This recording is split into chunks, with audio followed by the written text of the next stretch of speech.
semua, selamat datang di Ngobrol Cuma Negara dengan gaya yang gak bikin kaku. Sebelum itu perkenalkan, aku Umi. Aku Yulia. Aku Fadia. Aku Jelita. Nah, jadi kan kali ini kita bakal ngobrolin tentang APBN, anggaran, pendapatan, dan belanja negara. Ini tuh penting banget loh buat kita, apalagi kita kan anak akuntansi. Karena ini menyangkut bagaimana negara ini mengatur pemasukan dan pengeluarannya. Ya, jadi APBN itu ibarat dompetnya negara ya. Tapi sebelum nyemplung ke isinya, yuk kita bahas dulu tentang karakteristik pemerintah pusat sebagai pihak yang menyusun APBN ini. Betul, jadi pemerintah pusat itu punya tanggung jawab yang besar dalam mengelola keuntungan negara secara efisien, transparan, dan akuntabel. Jadi nggak bisa kita tuh asal buat ngeluarin duit, harus sesuai sama aturan yang berlaku. Nah, pemerintah pusat ini kayak kekuasaan penuh buat mengatur APBN, tapi kekuasaan ini juga dibatasi oleh hukum kayak undang-undang keuangan negara. Misalnya nih, presiden itu kan berperan sebagai pemegang kekuasaan pengelolaan keuangan negara. Tapi kan pelaksanaannya dilakukan oleh Menteri Keuangan. Dan semua itu diawasi oleh DPR juga loh. Jadi walaupun pusat punya otoritas, tetap ada check and balance-nya. Terus kalau misalkan ada yang nanya nih kayak kenapa sih kita tuh harus dan perlu tahu ini?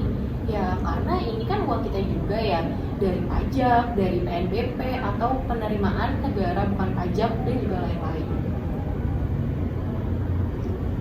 Oke, ayo kita lanjut ke bagian yang lebih seru, yaitu struktur dan komponennya. APBN itu dibagi dua, yaitu pendapatan dan belanja. Nah, pendapatan negara itu datang dari 3 sumber. Yang pertama itu ada pajak, terus ada PNBP, ada hibah. Nah, tentunya kan yang terbesar pendapatan negara itu berasal dari pajak. Sedangkan belanja negara itu dibagi jadi 2 juga. Yang pertama ada belanja pemerintah pusat dan transfer ke daerah. Ini tuh buat bangun jalan, gaji ASN, pendidikan, dan juga kesehatan. Nah, contoh nyatanya itu kayak kemarin nih, waktu COVID-19.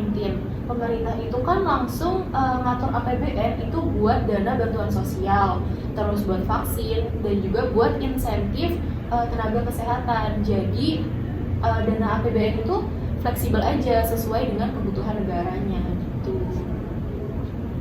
Nah, yang nggak kalah penting juga itu adalah pencatatan transaksi pemerintah.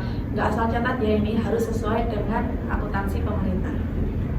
Namanya itu basis akrual. Nah, basis akrual itu kan dicatat saat terjadi transaksi, bukan saat uangnya diterima atau dikeluarin. Misalnya nih, pemerintah udah pesan vaksin dari luar negeri, walaupun belum bayar, transaksi ini tuh tetap dicatat sebagai utang. Ini tuh penting banget ya, supaya laporan keuangan negara itu bisa mencerminkan kondisi yang sebenarnya. Jadi bukan asal catat kas yang keluar ataupun yang masuk. Dan semuanya itu juga diaudit oleh BPK. Jadi kita bisa tahu ini pengeluarannya benar apa enggak. Nah, oke deh teman-teman, hari ini kita udah ngobrolin tentang karakteristik pemerintahan pusat, struktur APBN, terus gimana pencatatan transaksinya. Semoga dari obrolan santai ini, kalian jadi makin paham pentingnya APBN dalam kehidupan sehari-hari. Ingat ya, setiap kita bayar pajak itu kita lagi membangun negeri. Jadi jangan asal cuek aja soal APBN. Sampai jumpa di episode berikutnya. Tetap semangat belajar hal-hal yang penting buat masa depan Indonesia. Dan